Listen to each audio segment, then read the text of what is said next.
네, 오늘 본문에서는 근심이라는 단어를 많이 다루고 있습니다. 그리고 두 가지 종류의 근심에 대해서 이야기를 합니다. 우리 모두는 근심하며 살아가는데 여러분들은 최근 어떤 근심으로 살아가고 계십니까? 제가 최근이라고 말을 했듯이 우리는 과거에도 근심을 하였고 지금도 근심하며 살아갑니다. 그리고 앞으로도 이런저런 근심을 하며 살아가게 될 것입니다. 그리고 오늘 이 새벽도 거룩한 습관을 따라 나온 자리이지만 이런저런 근심을 가지고 함께 나온 줄 압니다. 자식 걱정은 참 그칠 일이 없는 것 같습니다. 어떤 권사님은 아들이 60이 넘었는데 여전히 아들 걱정이라는 이야기를 들으면서 부모에게 자녀란 평생의 기도 제목이겠구나라는 생각을 하게 됩니다. 또한 건강으로 인한 근심도 많습니다. 돈이 있어도 걱정, 없어도 걱정이며 팔려야 할 게 안 팔려서 걱정, 잠이 안 와서 걱정.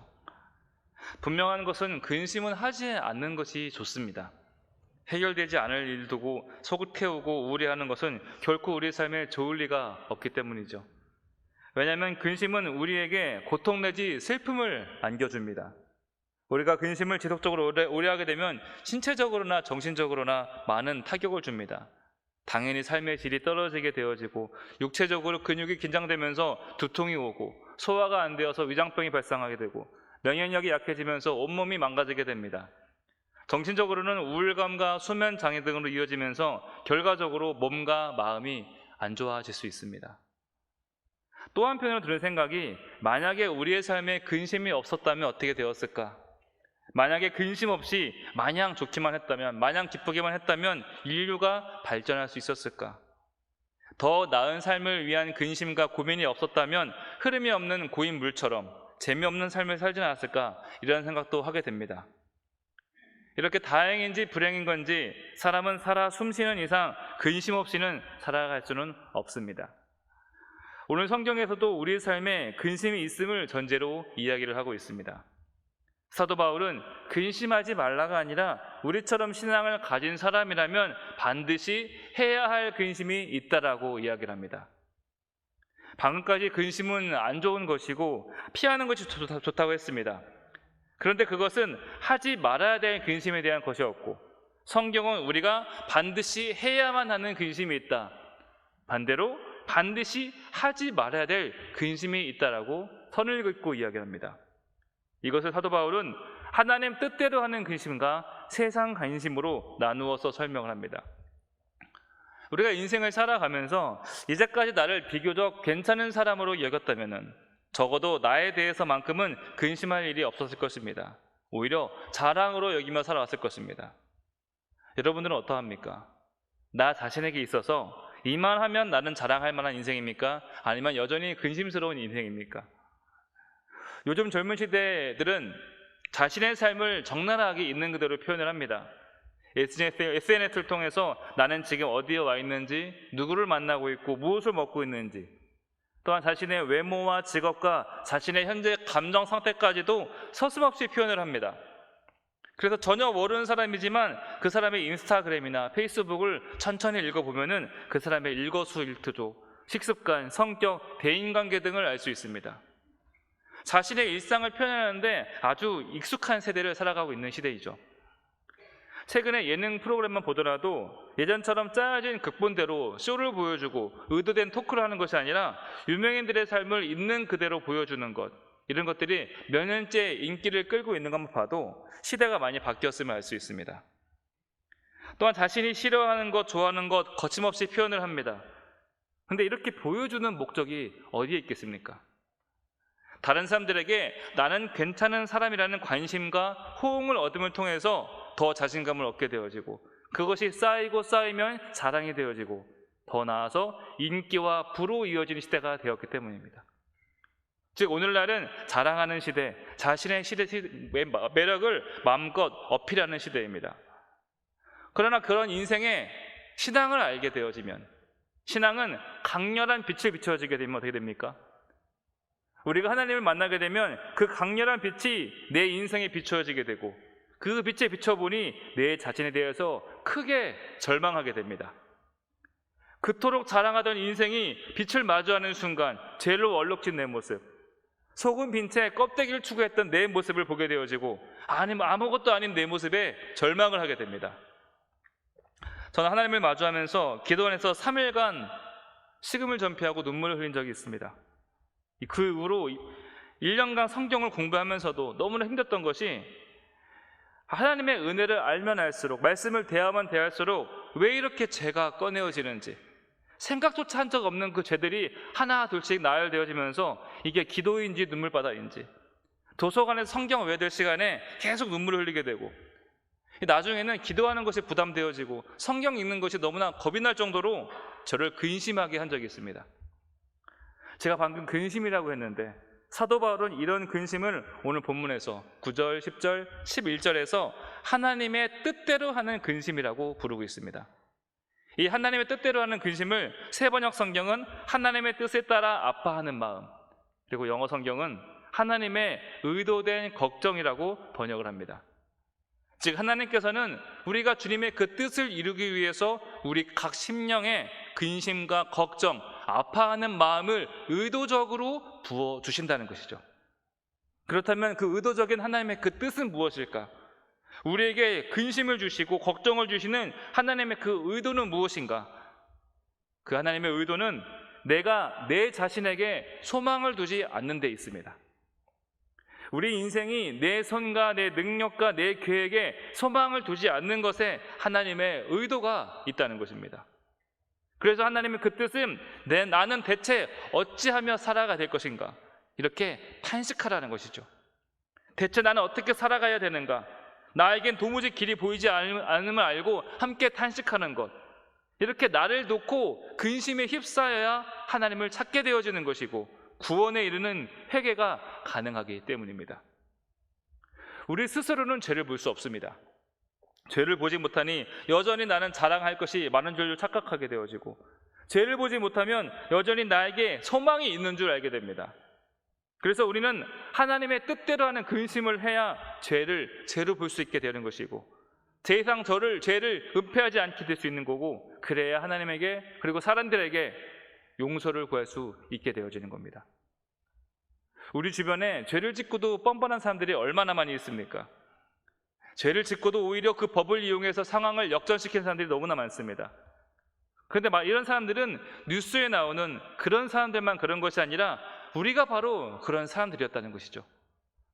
만약 우리에게 믿음이 없었다면, 하나님께서 우리에게 빛을 비춰주지 않으셨다면, 근심하게 하고 회개하게 하지 않으셨다면 바로 그런 무리가 우리일 수 있었다는 것입니다. 빛이 없으면 죄를 볼 수 없는 무지한 우리들이기 때문에 우리는 수시로 하나님의 뜻대로 하는 근심 가운데 살아가야 되는 것입니다. 사랑하는 성도 여러분, 하나님이 주시는 근심을 나를 살리는 근심으로 알고 기쁨으로 받으시길 바랍니다. 그리고 또 다른 종류의 근심이 있습니다. 이 근심은 무익한 근심이며, 이 무익한 근심을 사도 바울은 세상 근심이라고 부릅니다. 문제는 이 근심이 안 좋다, 안 하는 것이 좋다는 것이 아니라 사망에 이르게 하는 아주 무서운 근심이라고 성경은 이야기를 한다는 것이죠. 앞서 하나님의 뜻대로 하는 근심은 나를 보게 하고 죄를 보게 했습니다. 그래서 그 죄를 싫어하게 하고 거부하게 했습니다. 그러나 이 세상 근심거리를 가진 사람들은 나의 연약함, 나의 잘못을 인정하는 대신에 죄를 덮어버리려 하고 죄를 정당화하기 위해서 가진 수단을 다 동원합니다. 마치 다윗이 밧세바를 취하긴 그 죄를 짓기 위해서 그 죄가 내 탓이 아닌 것처럼 꾸미려 하는 또 다른 죄를 짓는 것이죠. 어떤 이들은 잘못했다, 실수했다가 아니라 남들 다 이렇게 사는데 이게 왜 죄이냐, 군중 속에 숨어서 그 죄를 감추려 합니다. 또한 내가 이 죄를 지을 수밖에 없는 이유가 있었다, 이 죄는 내 탓이 아니고 엄밀히 말하면 사회 탓이고 저 사람 탓이다, 이렇게 세상 근심은 결코 죄를 보지 못합니다. 죄를 집구석에 있는 작은 먼지더미 정도로 여기면서 죄를 대한 용서를 구할 수 없게 되어지고 결국 회개가 없으니 구원 없는 인생으로 사망에 이르는 인생이 되게 될 뿐이죠. 사도 바울이 고린도교에 보낸 편지는 고린도 전서와 고린도 후서 말고 그 중간에 하나의 편지가 더 있었습니다.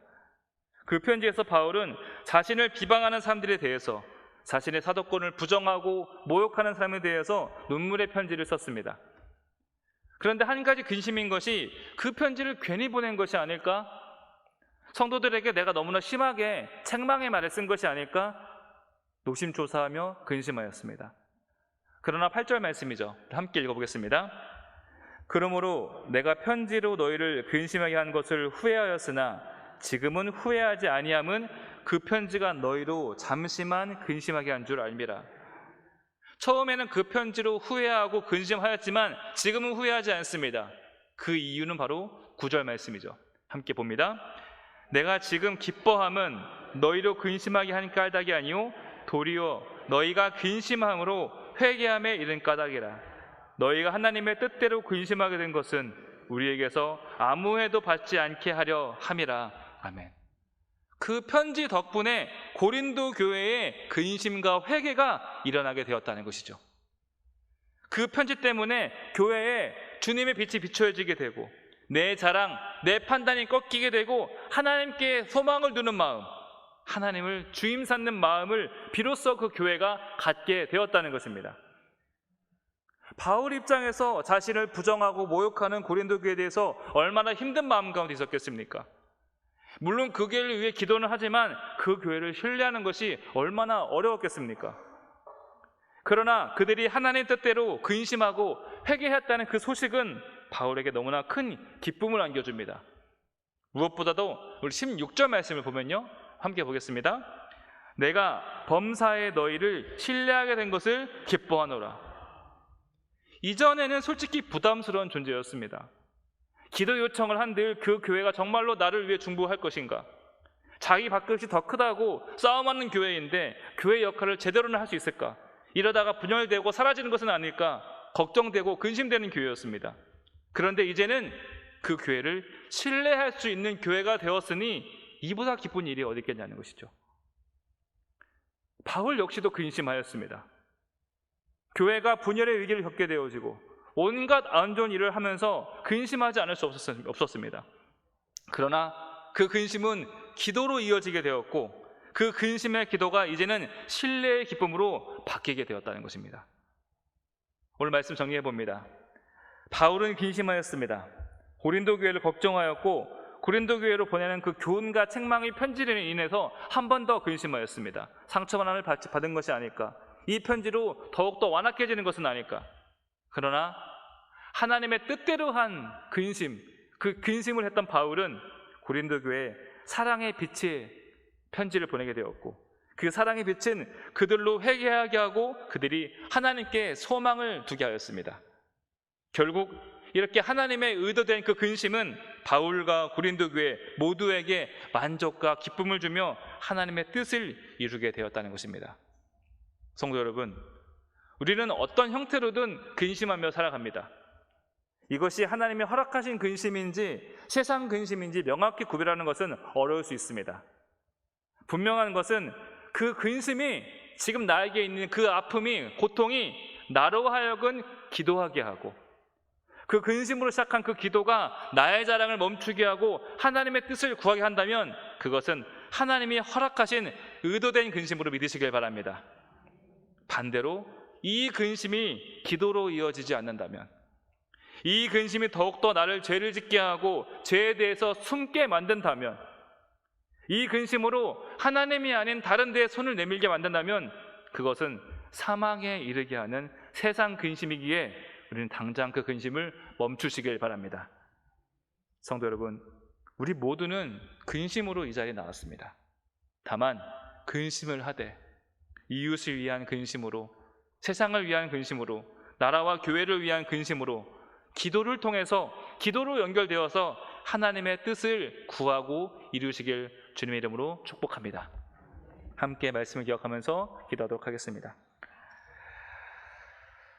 내 뜻을 위해서, 내 욕심을 위해서 하는 근심을 멈추게 하시고 하나님의 뜻을 따르는 근심을 하게 하여 주시옵소서. 주님이 주시는 근심으로 기도로 이어지는 우리 모두가 되게 해달라고 함께 마음 모아 기도하도록 하겠습니다. 하나님 아버지, 우리 모두가 근심하며 살아갑니다.